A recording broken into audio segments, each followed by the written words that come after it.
Invité de la chaîne YouTube Amuse-Bouche, Gérard Darmon s'est confié sur Charles Aznavour. L'acteur a notamment fait une étonnante révélation sur la regrettée star de la chanson française.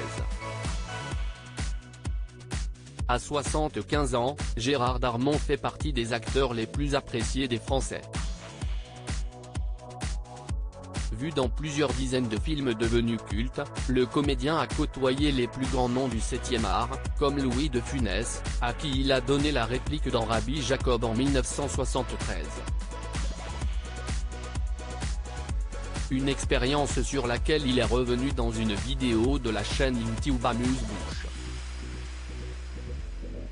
Je voulais voir comment cette machine, Louis de Funès, note de la rédaction, fonctionnait, comment elle était avant le clap, pendant la prise, après le clap, a-t-il commencé.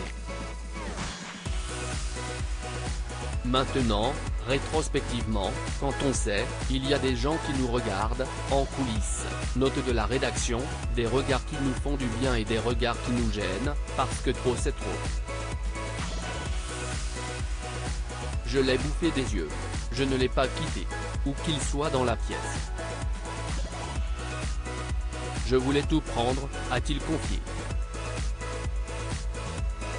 Gérard Darmon admiratif de Charles Aznavour. Dans cette même vidéo, Gérard Darmon a également évoqué Charles Aznavour, dont il était un ami proche. Et le moins que l'on puisse dire, c'est que la star de cinéma n'a pas tari d'éloges à l'égard du chanteur, décédé le 1er octobre 2018. Les plus grands que j'ai rencontrés étaient des gens extrêmement abordables et simples. Charles, il travaillait et il s'amusait.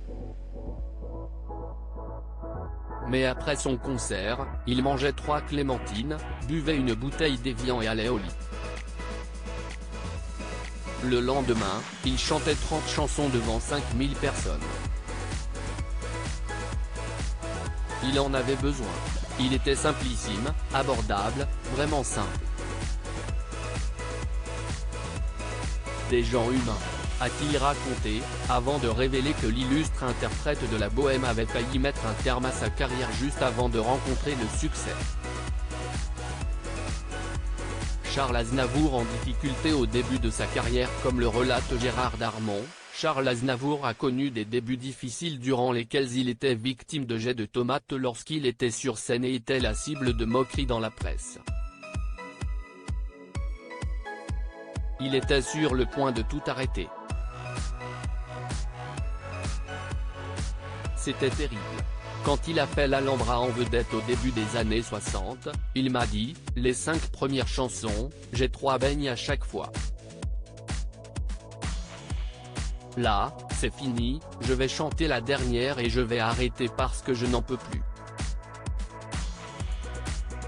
J'en ai marre de me battre contre des moulins à vent, s'est souvenu Gérard Darmon, avant d'évoquer le titre qui a changé le cours de la vie du célèbre chanteur, qui aura bientôt droit à son biopic.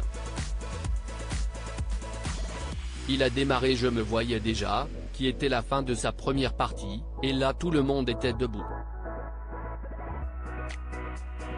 C'était parti pendant 50 ans. À lire aussi ça m'est désagréable rien que d'y penser. Gérard Darmon se confie sur ses relations avec ses ex-compagnes.